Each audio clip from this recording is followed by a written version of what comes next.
Hello everyone, welcome back to the channel. Day 87 पर आ गए हैं और जे एडवांस के लिए मॉक टेस्ट सॉल्व कर रहे हैं। और मैथ्स के सेक्शन पर अपन आ जाते हैं और पीडीएफ में लास्ट टाइम की तरह अपलोड कर दूंगा। तो अपन सिर्फ तरीका ट्रिक्स इनकी बात करेंगे, सॉल्व आपको करना है। तो ये पहला वाला क्वेश्चन काफी अच्छा है क्योंकि इसी का वर्जन अपन ने कल के लेक्चर में देखा था, लेकिन 2D में देखा था। तो इसके अंदर इन्होंने ट्राइंगल एसी के दो वर्टेक्स दे दिए, है ना। और साथ के अंदर हमें एबीसी का एंगल बाइसेक्टर दे दिया। जैसे कि मान लो आपका कोई ट्राइंगल है, पर प्रॉब्लम है ना, ये ट्राइंगल 2D में नहीं है, 3D में है ना। तो जैसे मान लो ये एबीसी है, तो आपको ए वर्टेक्स पता है, आपको सी वर्टेक्स पता है, और आपको बी का एंगल बाइसेक्टर पता है।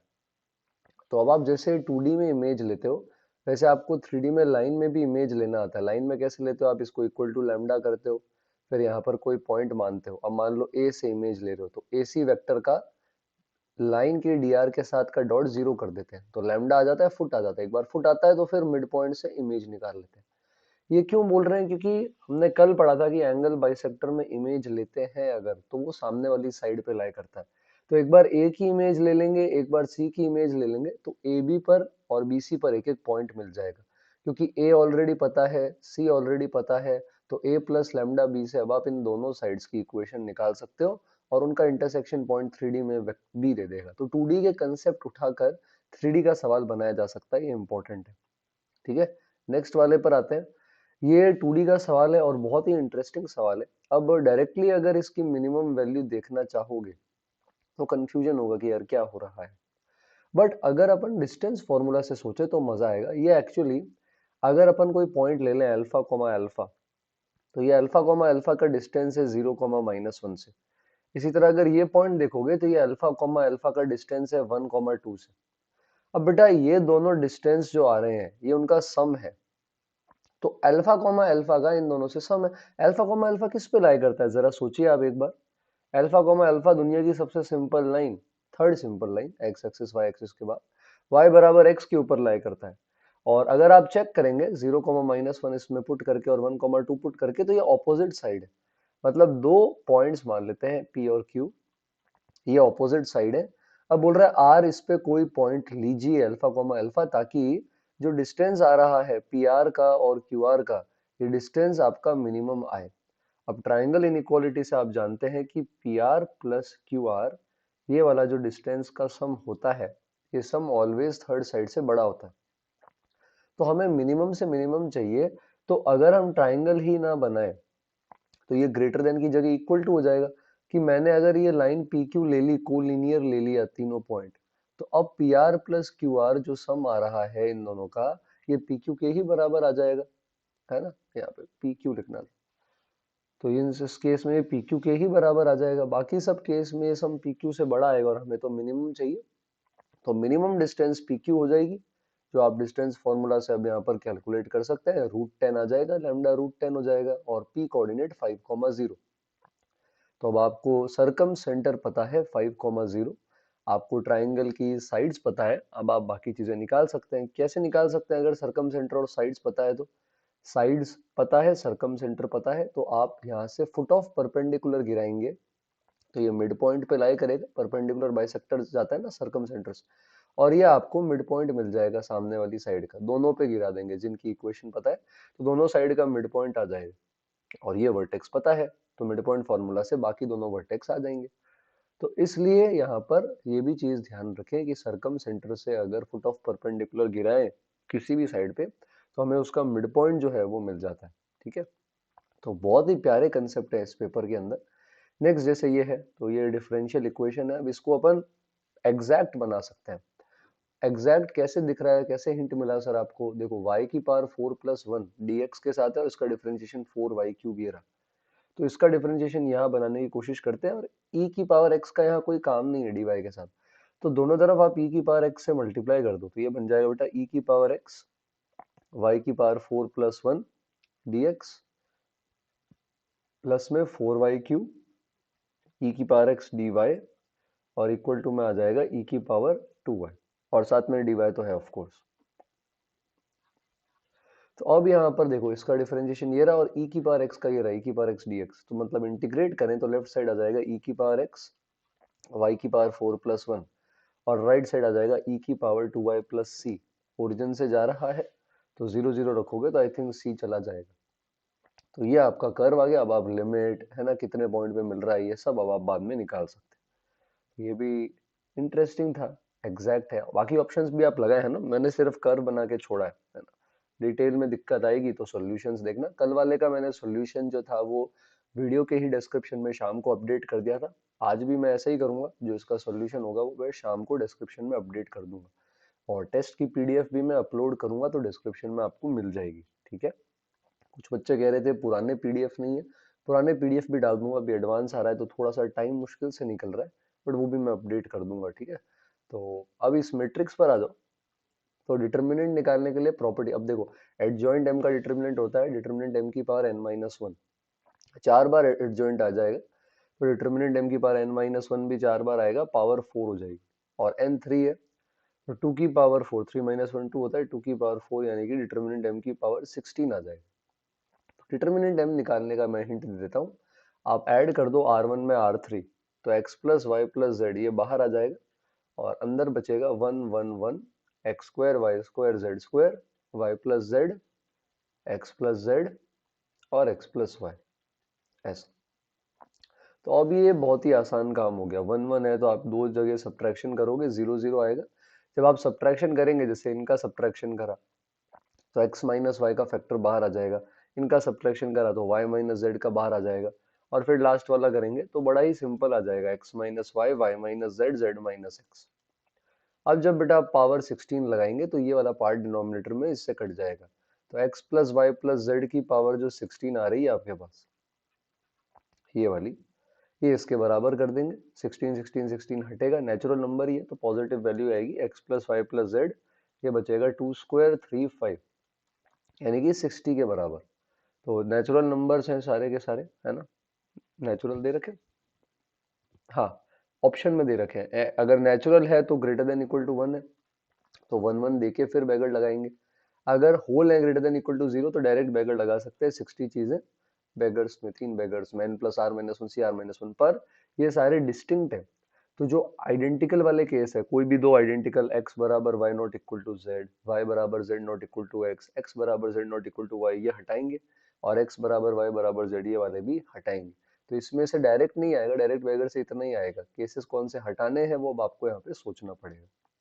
तो अच्छा सवाल है, दो दो चैप्टर के कंसेप्ट मिक्स कर सकते हैं, इसमें ज्यादा कोई दिक्कत नहीं है। तो आपको ए इंटरसेक्शन बी दे रखा है ना, और आपको पी ऑफ बी की पूरी प्रोबेबिलिटी भी दे रखी, ये वाली। अब कंडीशनल प्रोबेबिलिटी है P of A given B. तो P of A given B में अपन इनका इंटरसेक्शन ले लेते हैं। तो आप जब लेंगे वेन डायग्राम बनाए, है ना, ए यूनियन बी बार क्या होता है, ए पूरा और बी के बाहर का भी पूरा। आप जब इंटरसेक्शन लेंगे इन दोनों का तो वापस यही आ जाएगा, ए इंटरसेक्शन बी। तो ऊपर ए इंटरसेक्शन बी ही रहेगा। A union B bar, A union B bar ये वाला जो हिस्सा है ये कॉम्प्लीमेंट है इस वाले रिमेनिंग हिस्से का। तो इसकी प्रोबेबिलिटी आप निकाल सकते हो। 1/3 ये पूरा है, इसमें से 1/4 हटा दो तो ये आ जाएगा 1/3 माइनस 1/4। और हमें इसके अलावा बाकी सब चाहिए तो 1/12 हटा सकते हैं। अब आप आगे कैलकुलेशन कर सकते हैं, बहुत ही सिंपल सवाल हो गया। नेक्स्ट में पूछ रहा है फंक्शन कैसा है। तो डायरेक्ट एफ नहीं पता चलेगा, एफ के लिए डिफरेंशिएशन लेने पड़ेंगे। तो f0 की वैल्यू 0 ही आएगी आपके पास, है ना। f0 लोगे 0 आ जाएगा। अब f डैश लेते हैं लेबनिट्ज रूल से। तो f डैश x लोगे तो आएगा 5 ln 1 प्लस एक्स स्क्वायर। 0 से 1 में पूछ रहा है तो हर एक की वैल्यू अपन 0 0 पे कैलकुलेट जरूर करेंगे। तो 5 ln 1 plus x square minus 10x tan inverse x 16 sin x। इसकी भी वैल्यू 0 पे 0 आ रही है, जा कहाँ आ रहा है हमें नहीं पता, डायरेक्ट साइन नहीं देख पाएंगे। तो एफ डबल डैश फिर से लो आप, एफ डबल डैश लोगे तो चेन रूल से आएगा 10x upon 1 plus x square minus product rule 10x upon 1 plus x square minus tan inverse x plus 16 cos x। ये पहले दो तो कट हो जाएंगे, पर बाकी दो में साइन अभी भी नहीं मिल रहा है, एक नेगेटिव एक पॉजिटिव। 0 पे अगर इसकी वैल्यू देखेंगे एफ डबल डैश 0 की, ये आई थिंक 16 आ रही। तो एक ट्रिपल डैश ले लेते हैं, ट्रिपल डैश से डबल डैश, डबल डैश से सिंगल डैश, सिंगल डैश से एफ का ग्राफ बनाएंगे। तो एफ ट्रिपल डैश एक्स आएगा ऐसा, -10 upon 1 plus x square minus 16 sine x. ये कि ये नेगेटिव आ रहा है, ये नेगेटिव आ रहा है तो ये ग्राफ क्या होगा, कम होगा। 1 तक ही जाना है तो 1 पे पुट करोगे तो 16 cos 1, 1 radian is approximate 60 degree है, तो 16 cos 1 8 के आसपास आएगा और tan इनवर्स 1 पाई बाय 4, तो 8 माइनस 10 पाई बाय 4 हल्की सी पॉजिटिव क्वांटिटी आएगी। तो भले ही एफ डबल डैश कम हो रहा है लेकिन पॉजिटिव है, तो इसलिए एफ डैश इंक्रीज होगा। एफ डैश इंक्रीज हुआ तो एफ डैश पॉजिटिव हो गया, जीरो से ऊपर आ गया, और एफ डैश पॉजिटिव हुआ तो अब एफ भी क्या करेगा, इंक्रीज होगा। तो एफ डैश इंक्रीजिंग है, एफ डबल डैश डिक्रीजिंग है, ऑलवेज पॉजिटिव है, तो इंटीग्रल भी करोगे तो ये ऐड होते होते एरिया इंक्रीज होता जाएगा। तो अच्छा लॉजिकल सवाल था, बट आप कर सकते थे। नेक्स्ट यहाँ पर कॉम्प्रिहेंशन है, तो बहुत ही प्यारे हैं, मैं आपको हिंट दे दूंगा और फिर उसके आगे आपको यहाँ पे सोचना है। तो यहाँ पर सबके कोफिशिएंट रियल है, तो कोई भी कॉम्प्लेक्स रूट्स आएंगे तो कॉन्जुगेट पेयर में आएंगे, ठीक है। तो इन्होंने बोल रखा है कि ये किसी भी कॉम्प्लेक्स नंबर का मॉड तभी जीरो होगा जब वो खुद जीरो है। मॉड जेड जीरो मतलब रियल इमेजिनरी पार्ट जीरो। तो अगर Z one minus one minus two iota zero आ रहा है तो वो तभी पॉसिबल है जब जेड वन हो जाए वन प्लस टू आयोटा। अब Z1 1 प्लस टू आयोटा है तो अपने आप जो Z2 होगा वो इसका कॉन्जुगेट हो जाएगा 1 माइनस टू आयोटा। अब Z2 इसका कॉन्जुगेट होगा नहीं क्योंकि इसका रियल पार्ट Z4 के साथ सेम है, तो Z2 की जगह Z4 ले लेते हैं, तो ये 1 माइनस टू आयोटा होगा। अब Z2 Z3 कैसे निकाले? Z2 Z3 के लिए अपन क्या कर सकते हैं, Z1 Z4 में sum of root product of root ले लो। तो जैसे Z1 plus Z2 plus Z3 plus Z4 ये आपके पास 6 के बराबर आएगा, और प्रोडक्ट ऑफ रूट ले लेंगे तो 25 आएगा। अब Z1 प्लस Z2 तो पता है आपको, सॉरी Z1 प्लस Z4 तो पता है आपको, ये 2 के बराबर आ रहा है, तो Z2 प्लस Z3 जो होगा ये 4 हो जाएगा, और Z1 इंटू Z4 5 आएगा, तो Z2 Z3 जो होगा वो भी 5 के बराबर आ जाएगा। तो x square minus 4x plus 5 उसके रूट निकालेंगे, तो उसके दो रूट आएंगे, एक 2 प्लस आयोटा आएगा एक आई थिंक, और एक 2 माइनस आयोटा आएगा। तो अब सब कुछ मिल गया, चारों के कोऑर्डिनेट आ गए, तो अब आप क्या कर सकते हो, एरिया निकाल सकते हो क्वाड्रिलेटरल का, कोई दिक्कत नहीं है ना। कॉन्जुगेट लोगे अगर आप देखोगे तो आपको पता चलेगा कि जेड नॉट इनका मॉड सेम है, ये कट जाएंगे, इनका मॉड सेम है, ये भी कट जाएंगे। मिनिमम वैल्यू की बात पहले डेज के डिस्कशन में करी थी, जिनको नहीं पता है वो सोचे हैं कि कोई भी क्वाड्रिलेटरल दुनिया में चारों वर्टेक्स से डिस्टेंसेस का सम मिनिमम उसी पॉइंट का होगा जो डायगोनल के ऊपर इंटरसेक्शन पॉइंट पे आएगा। तो ये आपको सोचना है, दोनों पे 2 पॉइंट फॉर्म से डायगोनल की इक्वेशन लिख के इंटरसेक्शन पॉइंट निकालना है, और पॉइंट नहीं पूछा, डिस्टेंस ही पूछी है, तो डायगोनल्स का सम आ जाएगा। ट्रायंगल इनइक्वालिटी से सोचेंगे। इसकी पहले बात करी थी, argument z minus Z one upon Z minus Z three है, तो अगर वो किसी भी थीटा के बराबर है, यहाँ पर आप देखना एक्यूट आ रहा है शायद, तो वो मेजर आर्क के ऊपर होगा ऐसा। तो ये सर्कल बना रहे होंगे, और मजे की बात यह है कि ये चारों पॉइंट, ये ऑब्जर्व करना पड़ेगा, इन चारों पॉइंट का मॉड जेड रूट 5 है, मतलब इस सर्कल का सेंटर 0 0 है, और Z1 Z3 Z2 Z4 सब इसके ऊपर ही पड़े हैं। तो अगर मुझे 2 माइनस आयोटा ये इससे Z2 से डिस्टेंस है इसकी, अगर ये डिस्टेंस मैक्सिमम चाहिए तो मैक्सिमम डिस्टेंस सर्कल के दो पॉइंट के बीच में डायमीटर के बराबर हो सकती है, तो रेडियस रूट 5 है, 2 रूट 5 बाय रूट 5 आंसर हो जाएगा। तो बहुत फेवरेट सवाल है ये मेरा इस पेपर का।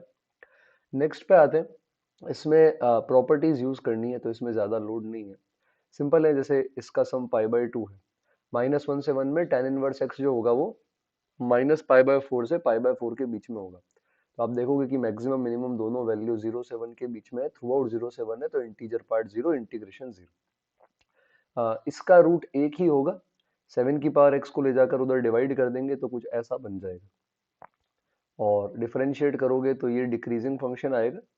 इसकी वैल्यू अगर आप देखोगे तो माइनस इन्फिनिटी पे इन्फिनिटी है और इन्फिनिटी पे जीरो जा रही है, तो बीच में एक बार वन को कट करेगा, तो अल्फा वन है। एफ ऑफ अल्फा के लिए जो इंटीग्रेशन है बेटा, आप इसको फ्रैक्शनल पार्ट के टी लिखोगे, है ना, टी के रेस्पेक्ट में है, तो फ्रैक्शनल पार्ट टी का पीरियड वन होता है, के टी का वन बाई के हो जाएगा, के नेचुरल नंबर है लिखा हुआ है इन्होंने यहाँ पे। तो जीरो से n times time period integration वाली प्रॉपर्टी लगा सकते हैं, ऊपर जो है उसको one by k into k integer part x ऐसा लिख सकते हैं, तो ये पूरा पार्ट नीचे आ जाएगा ऐसा, और ये बन जाएगा जीरो से लेकर के इंटीग्रेशन वन बाई के, फ्रैक्शनल पार्ट के टी इसमें के टी होगा ये। अब आप इसको बड़े ही आराम से इंटीग्रेट करें, के की पावर के भी बाहर आ जाएगा, टी की पावर के प्लस वन अपॉन के प्लस वन में पुट करेंगे और लिमिट इन्फिनिटी भेजेंगे तो बस इंटीजर पार्ट एक्स बचेगा। तो F x integer part x है और अल्फा वन है। ये आपका पी वाई क्यू ही है, इसमें कुछ ज्यादा सोचना नहीं है, 2 से डिवाइड मल्टीप्लाई भी कर दो चाहो तो ऐसा। तो मॉड जब पॉजिटिव होगा तो एज इट इज खुलेगा, ऊपर नीचे कट के 1 हो जाएगा। जिस इंटरवल में नेगेटिव खुलेगा वहां ऊपर नीचे कट के -1 हो जाएगा। तो -10 से 0 में 2 इंटीजर पार्ट x तो नेगेटिव ही है। बस आप ये देख लो ग्राफ से या i प्लस एफ वाले तरीके से कि 3x minus integer part x कहाँ पॉजिटिव है कहाँ नेगेटिव है, उसके अकॉर्डिंग ये ब्रेक हो जाएगा। फाइनली इसका जो फोर्थ पार्ट है, इसके अंदर ऐसा दे रखा है, तो इसके अंदर आप 0 माइनस रखोगे तो ये जैसे -1 बनेगा, ये 0, ये -1 0 ऐसा। तो -n-1 आ जाएगा, n+1 टाइम्स -1 आएगा, बाकी टाइम 0, तो ये कट के 0 हो जाएगा, तो अल्फा 0 आएगा। तो 0 से 0 में ये पूरा खत्म हो जाएगा। इसका आप कर सकते हैं cos x का इंटीजर पार्ट कहाँ 1 हो रहा है या माइनस में जा रहा है उसको देख के। तो अच्छे बहुत ही प्यारे सवाल है, मतलब मजेदार सवाल है ऐसा बोलना चाहिए।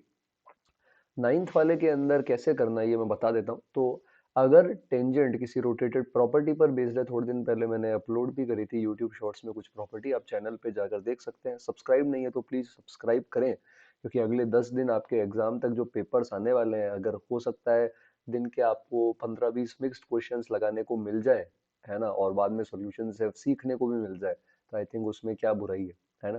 तो पेपर्स ये अलग अलग इंस्टीट्यूट्स के ही हैं बेसिकली, मैं तो नहीं बनाता हूँ। तो जो भी होंगे वो अपन डिस्कस करते रहेंगे। तो फिलहाल अभी पैराबोला पर है, तो 2,5 एक पॉइंट है ना, और यहाँ पर अपन ने टेंजेंट लिख रखा है। फिर यहाँ पर भी एक पॉइंट है, -4/3 -5/3, तो ये भी अपन ने लिख दिया। अब सिर्फ टेंजेंट की हेल्प से, ये बोल रहा है कि सिर्फ टेंजेंट की हेल्प से कैसे पता लगाए, तो आप यहाँ ध्यान से देखो बेटा, ये टेंजेंट परपेंडिकुलर है, तो परपेंडिकुलर टेंजेंट्स कहाँ मीट करते हैं, डायरेक्ट्रिक्स पे, और परपेंडिकुलर होते हैं तो ये डायरेक्ट्रिक्स है। तो आप ये पॉइंट निकाल सकते हैं डायरेक्ट्रिक्स वाला, और ये फोकल कॉर्ड हो जाती है, अपन ने प्रॉपर्टी पढ़ी थी। अब एक और प्रॉपर्टी मैंने आपको बताई थी कि अगर मान लो ये डायरेक्ट्रिक्स है, टेंजेंट एंड वर्टेक्स है, ये पैराबोला है, तो कोई भी टेंजेंट आप बनाओगे तो वो पॉइंट ऑफ कांटेक्ट से डायरेक्ट्रिक्स के बीच बनने वाले इंटरसेप्ट जो होगा वो फोकस पे 90 डिग्री बनाता है। अपन यहाँ पर क्या बोल सकते हैं कि जो भी फोकस होगा बेटा, वो यहाँ से अगर मैं ज्वाइन कर लूँ तो ये 90 बनाएगा। तो बेसिकली ये जो पॉइंट आपका डायरेक्ट्रिक्स पर आया है, वहां से अगर मैं फुट ऑफ परपेंडिकुलर गिराऊं 2 पॉइंट फॉर्म से इस फोकल कॉर्ड की इक्वेशन पे, तो ये फोकस मिल जाएगा।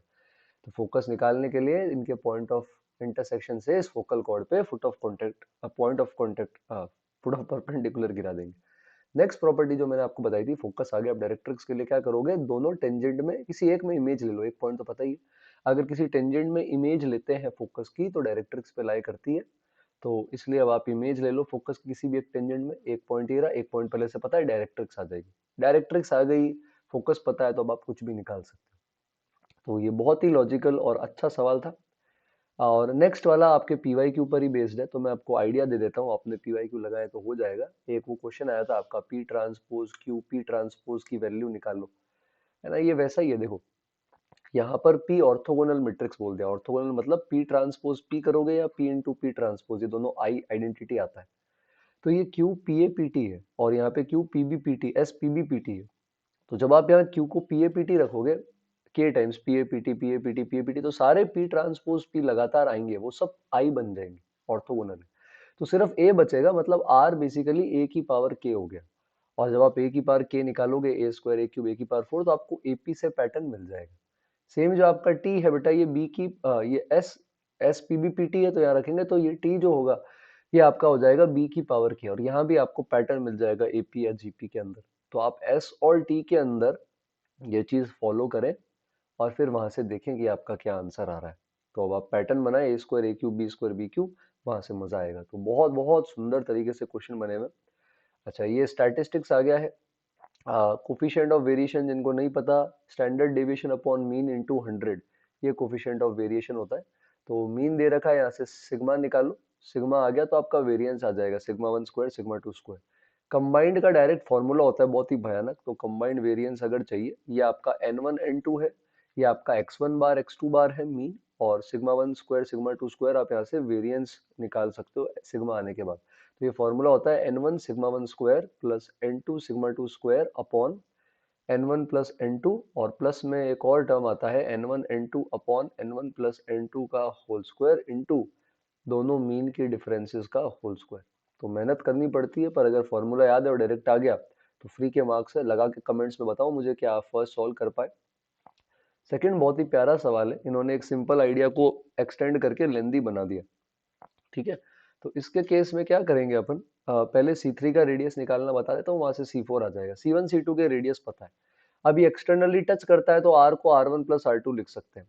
तो अगर दो सर्कल टच कर रहे हैं तो उनके डायरेक्ट कॉमन टेंजेंट की लेंथ निकाल सकते हैं। फॉर्मूला क्या होता है डायरेक्ट कॉमन टेंजेंट की लेंथ का, C1 C2 का होल स्क्वायर और माइनस में आ जाता है R1 plus are sorry R1 minus R2 का होल स्क्वायर। इंटरनल है तो R1 प्लस R2 हो जाता है, और C1 C2 जो है ये R1 प्लस R2 हो जाते हैं, एक्सटर्नली टच कर रहे हैं तो डिफरेंस लेने पर 4R1 R2 आता है रूट में, उसको 2 रूट R1 R2 भी लिख सकते हो। तो अब यहाँ पे क्या है कि भाई C1 C2 की यहाँ से यहाँ तक जो डायरेक्ट कॉमन टेंजेंट की लेंथ है, इसको C1 C3 की डायरेक्ट कॉमन टेंजेंट की लेंथ वो भी टच कर रहे हैं, प्लस C3 C2 की डायरेक्ट कॉमन टेंजेंट की लेंथ का सम लिख सकते हैं। मतलब 2 रूट R1 R2 को अपन लिख सकते हैं 2 root R1 R3 plus 2 root R2 R3।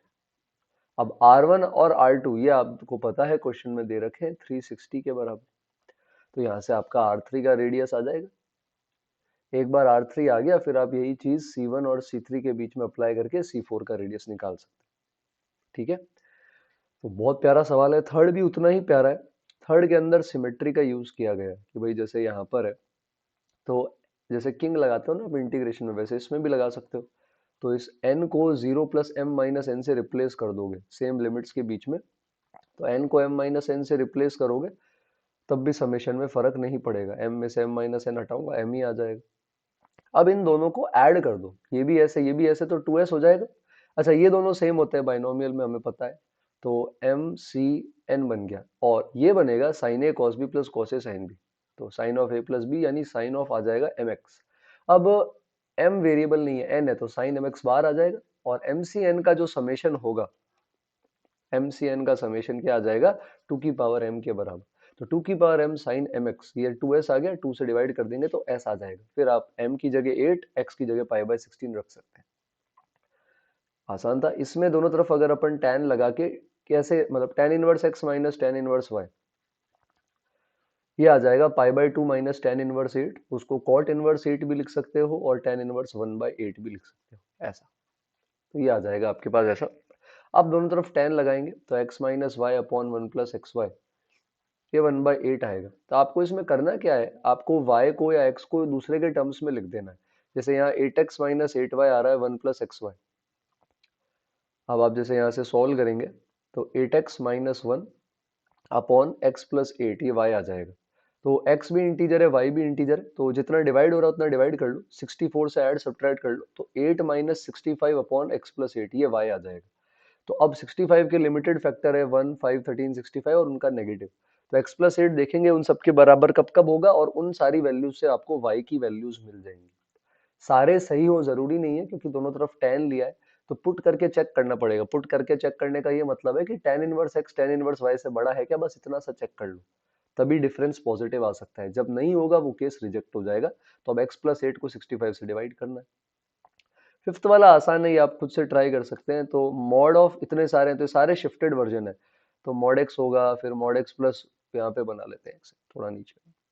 तो आपके पास यहाँ पर क्या होगा, इधर मॉड एक्स होगा, फिर पीछे शिफ्ट मॉड एक्स प्लस 1, फिर पीछे शिफ्ट मॉड एक्स प्लस 2, फिर पीछे शिफ्ट मॉड एक्स प्लस 3, फिर पीछे शिफ्ट मॉड एक्स प्लस 4। तो जब आप मैक्सिमा लेंगे तो मैक्सिमा तो बस ये यही वाला आएगा, क्योंकि ये हमेशा ही इस लाइन से ऊपर है और इधर हमेशा ही ये इन सारी लाइन से ऊपर है। तो बस यही आ जाएगा मैक्स, तो कि भाई अगर इससे पीछे जाएंगे तो मॉड एक्स हो जाएगा माइनस एक्स, और इसके आगे जाएंगे तो एक्स प्लस 5। तो एक ही पॉइंट पे शार्प टर्न है, तो अल्फा 1 हो जाएगा इसके एक्स स्क्वायर माइनस 1 का मॉड। अब इसकी नॉन डिफरेंशिएबिलिटी पूछी है तो ये आसान है, क्वाड्रेटिक बनाते हैं और नीचे वाला पार्ट ऊपर आ जाता है, इमेज लेके ये हट जाता है, तो 2 पॉइंट आ जाएंगे आंसर में। तो बहुत सिंपल था। नेक्स्ट वाले पर आते हैं 6, 7, 8। तो 8th के अंदर तो डायरेक्ट है, मतलब ये बेसिकली इसी का डिफरेंशिएशन है। तो आप ऐसा सोचो कि ये अपन पहले भी बात कर चुके हैं, मान लो e की पावर जी एक्स एफ एक्स का डिफरेंशिएशन कर रहे हो, तो इसका डिफरेंशिएशन आएगा आपके पास e की पावर जी एक्स इंटू जी डैश एक्स एफ एक्स, और एक बार एफ एक्स का खुद का डिफरेंशिएशन ऐसा। तो अब आप यहाँ से इसको कंपेयर कर सकते हो इसके साथ, आप ये e की पावर जी एक्स बाहर है और यहाँ से एफ एक्स आ जाएगा बड़े ही आराम से, तो बहुत सिंपल हो जाएगा। नेक्स्ट ये जो 7th है इसमें पैरेलल पाइप का वॉल्यूम है, तो वॉल्यूम ऐसा आ जाएगा 2 a क्रॉस b 3b×c और 4c×a। 2 3 4 बार आ जाएंगे 24, और a×b b×c c×a होता है बॉक्स एबीसी का स्क्वायर, ये 18 आ गया। बॉक्स एबीसी के लिए डिटर्मिनेंट निकालना है। प्रॉपर्टीज का हिंट दे देता हूँ, R2 प्लस R3 जोड़ के R1 में से हटाओगे तो आई थिंक ये सब कट हो जाएगा। तो ये ट्राई करें, वहां से थीटा निकाल सकते हैं।